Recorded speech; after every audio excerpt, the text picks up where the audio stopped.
From WPTV, this is Today on 5 at 11. All right, we're into the holiday spirit. Let's talk toys, gifts. Parents, we know that there are lists of the coolest new toys every year that come onto the market.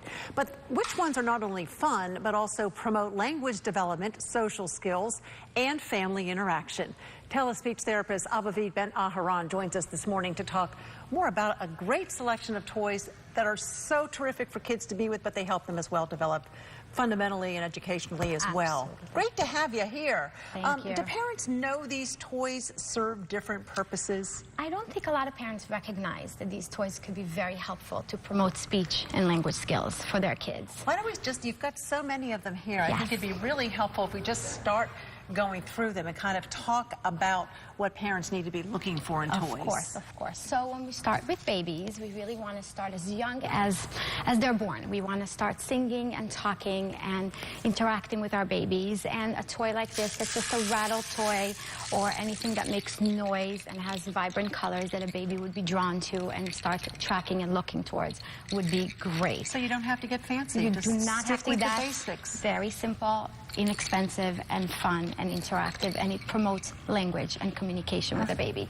And moving to Mega Blocks? We have Mega Blocks for a little bit older, but before that we even have a rattle. We have some puzzles that are very easy to manipulate, so even at 10 months old, if you can help them, they can match the pieces and put them together and start interacting with that. We have great books. Books are fabulous to teach language and communication with kids. And while we're showing this assortment, all of these things, this is not a search online or anything. This is Target, Walmart, probably in your closet. For a lot of families, they have it from one child to the next, and they just don't recognize what value they are in playing with kids. I think that's true. Like, what does, say, the puzzle and the stuffed animal, what does it do for a child when they're learning and developing? Puzzle is wonderful for matching and attention, and a baby can sit there and try to put it in a few times until he gets it. And they figure it out, and correct. That's what I need to know. That's incredible. That's wonderful. And a toy like this that you push the baby, you push the button and it pops up, really helps to promote language and teaches kids that if I do something, something wonderful happens, and it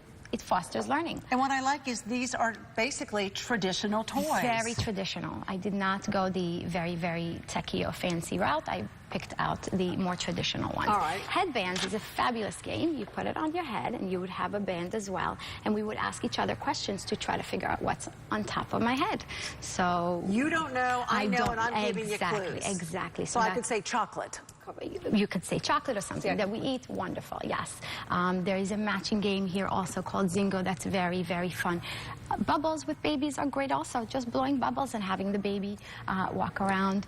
But even aside from toys, what's really helping kids learn language is by talking with kids and reading with kids. So even when you go out for a walk in the park while the baby's in the stroller, talk with the baby. Point out to what's out there. Here's a tree and the birds are chirping and the noise that everything is making. These all help to promote language skills. It comes down to the gift of time, doesn't it? Absolutely. That can be one of the biggest gifts. Well, what I also like is not as old as dirt, but old as Play-Doh. I mean, really, Play-Doh is still a significant toy. It has been for how many?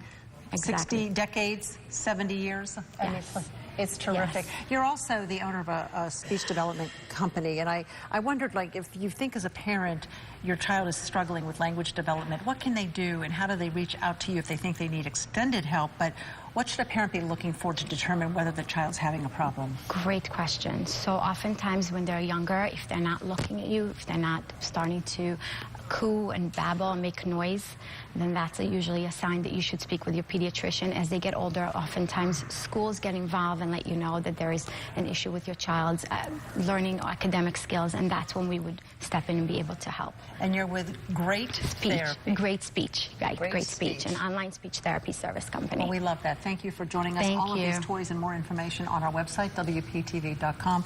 Love having you here. Thank you so much for having us. John, back to you.